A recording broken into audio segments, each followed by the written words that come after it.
Voilà maintenant un endroit idéal pour déconnecter pendant les vacances. Une île, mais vivre sur une île n'est pas tous les jours évident. Imaginez par exemple en être l'unique habitant ou devoir prendre un hélicoptère tous les jours pour vous déplacer.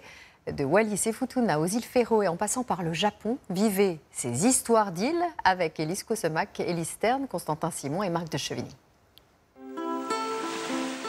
À plus de 16 000 km de Paris, voici l'île d'Alofi, le territoire français le plus éloigné de la métropole. Avec ses paysages de cartes postales, on pourrait penser que l'île est prisée des touristes. Pourtant non, ici vous ne croiserez presque personne. Malo. Sauf peut-être le seul habitant de l'île. Il s'appelle Atenemo. Il vit seul au milieu de la jungle avec ses chiens. Il ne sait plus depuis quand il vit ici, mais cela fait tellement longtemps qu'il ne parle plus le français. Pourtant, pour rien au monde, il ne changerait sa vie d'ermite. Pour moi, c'est le paradis ici. Personne ne me dit ce que je dois faire. Je ne fais que ce que je veux. La vie d'insulaire est forcément insolite, que l'on vive seul ou à plusieurs. Sur l'île d'Aogashima au Japon, 160 habitants, dont seulement 8 enfants, apprennent à vivre autour d'un volcan. Après l'école, Satoshi prépare avec ses enfants un goûter un peu spécial. Des œufs et des patates douces cuits à la vapeur du volcan. Sans blague, quand on mange des œufs cuits grâce au volcan, c'est compliqué d'en manger des normaux après. Par exemple, le goût du jaune est beaucoup plus doux. Ici, les enfants vont à l'école jusqu'à 15 ans. Ensuite, ils doivent quitter l'île pour étudier. Alors pour les habituer à la circulation en ville, un feu tricolore a été installé. C'est le seul feu de l'île.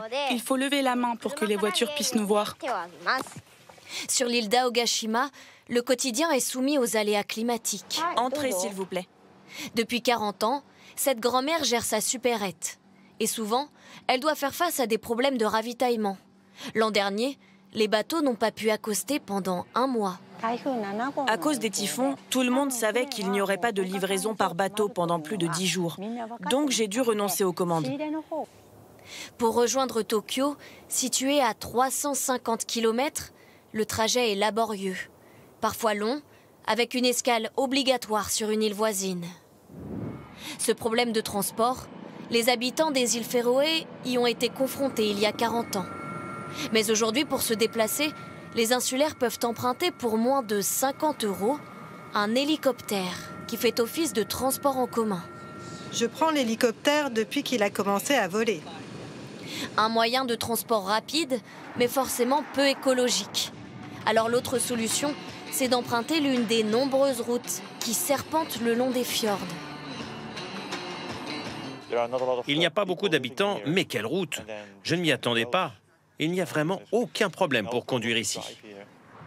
Le réseau routier des Féroé a sa particularité. Il connecte l'archipel grâce à des tunnels sous la mer.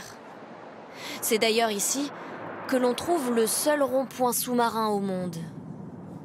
Aujourd'hui, passer d'une île à l'autre prend 15 minutes. Avant, c'était 1 heure. Un projet unique qui a permis de rompre l'isolement et de répartir les habitants sur 17 des 18 îles Féroé.